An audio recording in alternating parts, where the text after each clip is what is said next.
Le lancement de la première initiative dans le monde arabe pour soutenir les petites entreprises dans 3 gouvernorats fera l'objet de notre compte rendu et notre débat pour les minutes qui restent pour notre rencontre. Le président de la Fédération des chambres de commerce égyptienne, Ibrahim El Arabi, a annoncé en janvier la mise en œuvre du programme de création de centres pour l'entrepreneuriat dans les chambres de commerce et sa fédération dans le cadre du programme de l'ONUDI d'appui aux petites, moyennes et micro-entreprises. Plus d'informations dans ce compte rendu.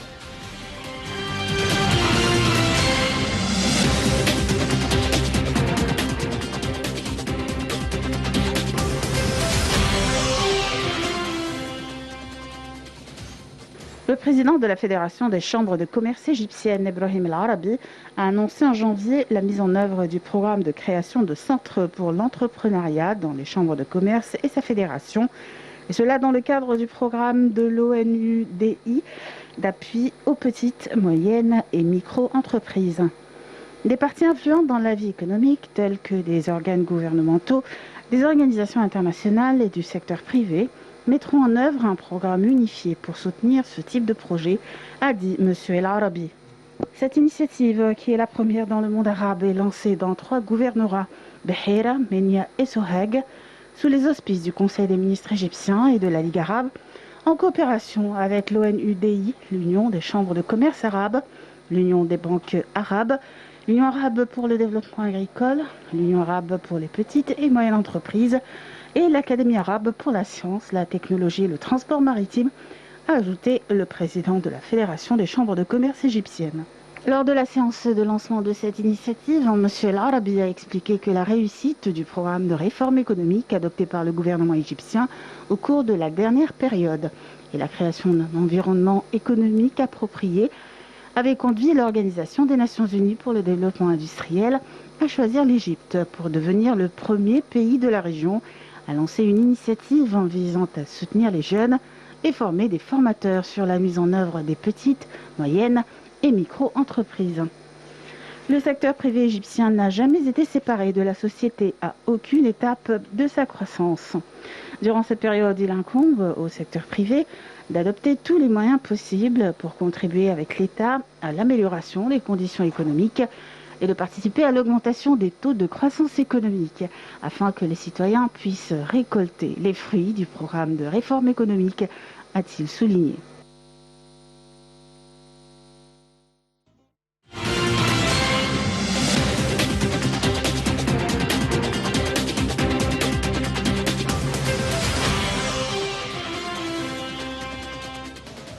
Pour nous donner plus d'éclaircissements, nous avons le plaisir d'avoir avec nous Dr Passan Fahmi, experte en économie. Dr Passan Fahmi, bonsoir et bienvenue avec nous.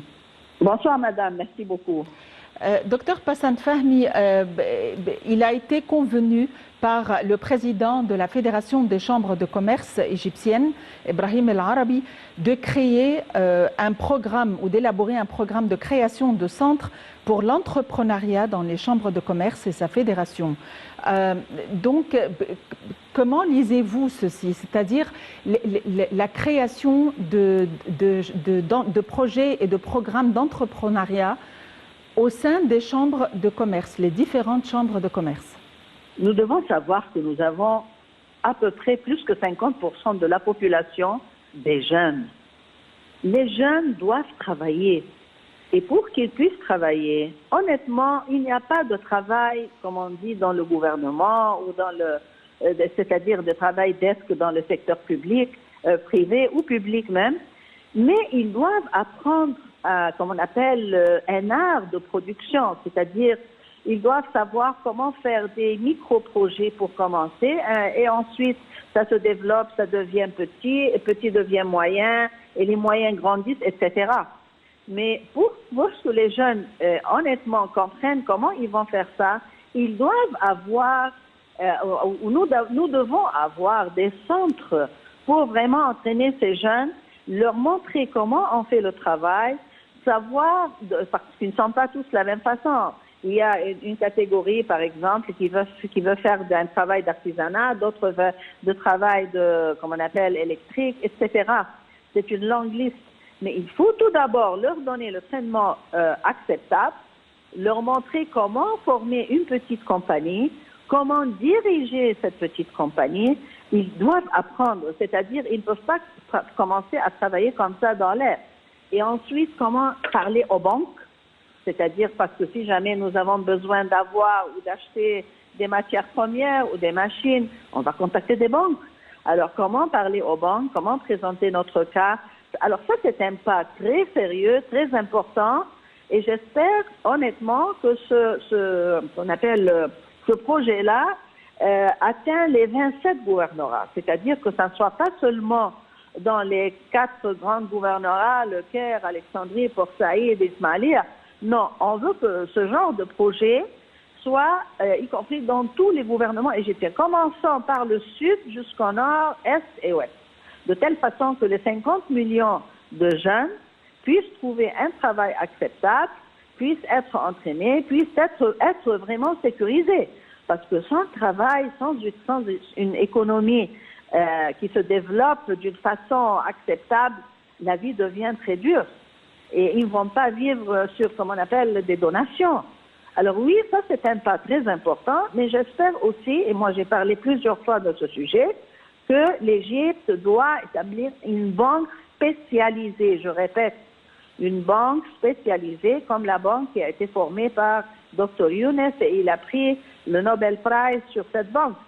Il l'a appelée la banque des pauvres. Moi, j'aime pas le mot pauvre, mais il veut dire que la banque qui peut aider les plus petits entrepreneurs, que ce soit une femme ou un homme, un jeune ou un vieux, jusqu'à ce qu'ils se développent et deviennent petits et moyens projets. Ça, c'est une banque très importante et j'espère bien que ça peut être étudié. Mais le pas qui a été pris est un pas très positif, très important. Et je répète, on ne peut pas négliger 50 millions de jeunes. Ça, c'est vraiment, c'est plusieurs pays. C'est-à-dire ce chiffre, dans d'autres pays, ça peut former 4 ou 5 pays à côté. Alors oui, je salue monsieur le responsable qui a pris cette décision et espérons que ça se développe d'une façon plus vite. Docteur Passan Fahmy, dans quelle mesure la transformation numérique dans le pays et l'échéance de papier sécurisé d'une manière tout à fait électronique pourrait aider justement à avoir plus d'accès et faciliter le paiement, plus d'accès au paiement, aux moyens financiers, de manière à monter les petits projets? Nous devons savoir que le monde a changé et que la langue technologique, c'est la nouvelle langue. C'est-à-dire, c'est pas comme avant. Maintenant, toutes les transactions sont digitales, sont électroniques, que ça soit dans le pays, c'est-à-dire que ça soit en Égypte, ou avec le monde entier. Aussi, cette transformation peut aider les jeunes. Les jeunes ont la capacité et la possibilité d'apprendre beaucoup plus vite que les gens, comme on appelle, les plus aînés. C'est-à-dire que un jeune homme ou une jeune fille, et même, je ne veux pas dire même les enfants, regardez comment ils travaillent avec la technologie. Ça, c'est une nouvelle langue, mais c'est la langue du monde entier, c'est le nouveau monde. Alors ça peut aider facilement aussi, tout d'abord à produire, deuxièmement à vendre. Regardez maintenant comment on expose la production sur le WhatsApp, par exemple, ou sur le Facebook. Tout le monde est en train de vendre et d'acheter sur le Facebook. C'est une façon technologique. Le paiement est fait d'une façon technologique. Alors la transformation numérique est essentielle pour vraiment avoir l'Égypte, comme on appelle, inclus dans le monde nouveau. Et non seulement la transformation numérique, regardez aussi nouveau capital. Ça, c'est nous devons savoir que c'est une capitale qui est tout à fait différente que le Caire ou les autres gouvernorats de l'Égypte. Elle est numérique, elle est technologique, elle est très avancée. Alors oui, ça peut les aider non seulement à produire, mais à acheter les matières premières, à payer, à vendre, à exposer leurs produits. C'est très important. La transformation numérique et la technologie sont devenues, comme on appelle, nouvelles langues du monde entier. Docteur Passan Fahmi, vous êtes experte en économie. Merci d'avoir été avec nous aujourd'hui.